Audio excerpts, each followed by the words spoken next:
নমস্কার বন্ধুরা, ব্রততী রান্নাঘরে সবাইকে স্বাগত।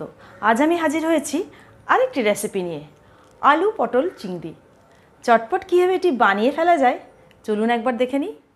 আজ বানাবো আলু পটল চিংড়ি। আলু আর পটল আলাদাভাবে কেটে নিয়েছি, নুন হলুদ মাখিয়ে রেখেছি। পটলগুলো টুকরো টুকরো করে এভাবে কেটে নিয়েছি। দেখুন,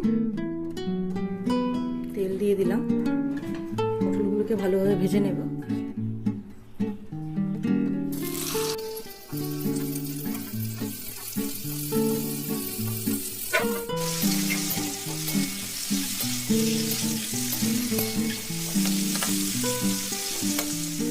নিয়েছি দুটো পেঁয়াজ, 5-6 কোয়া রসুন, একটা গোটা টমেটো, 1 ইঞ্চি আদা আর দুটো কাঁচা লঙ্কা। এগুলো আমি পেস্ট বানিয়ে নেব। পটলগুলো ভাজা হয়ে গেছে, এবার ছেড়ে দিলাম আলুগুলোকে একটু ভালো করে ভেজে নেব।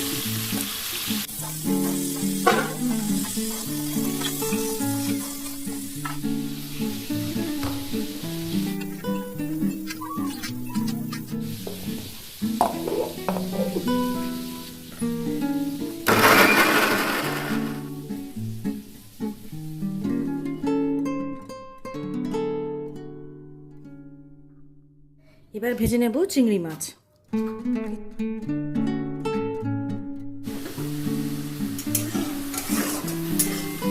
চিংড়ি মাছগুলো ভালো করে ভেজে নেব।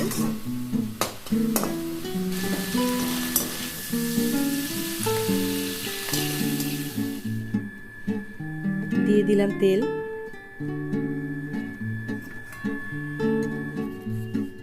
দুটো তেজপাতা দিয়ে দিলাম,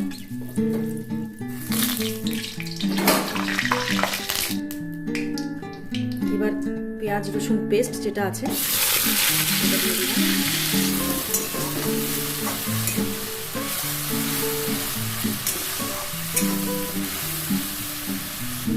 নুন,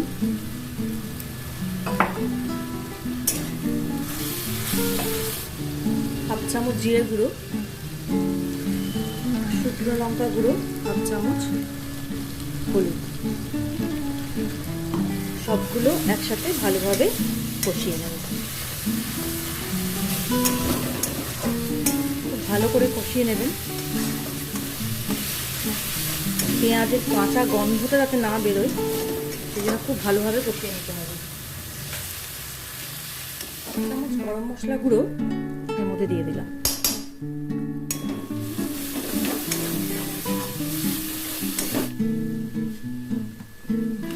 আলু পটল দিয়ে দিলাম, সবগুলো দিয়ে ভালো করে আরেকবার কষিয়ে নেব।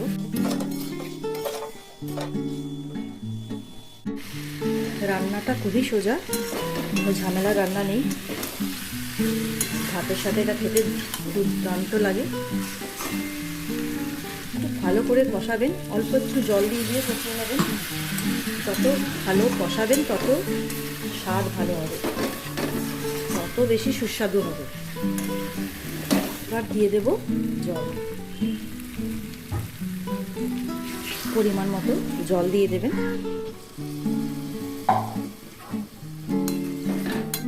আলু পটল আমি আগেই ভেজে রেখেছি, অনেকটাই সিদ্ধ হয়ে গেছে। অল্প জল দিয়ে ফোটাবেন, তাহলেই হয়ে যাবে।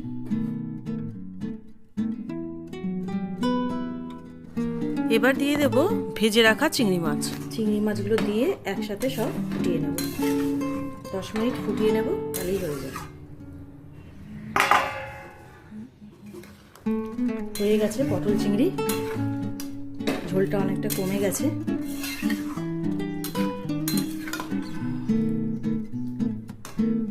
সুন্দর হয়ে গেছে পটল চিংড়ি। আমি এখানে একটু চিনি ব্যবহার করিনি, আপনারা যদি মনে করেন চিনি অল্প দিয়ে দেবেন।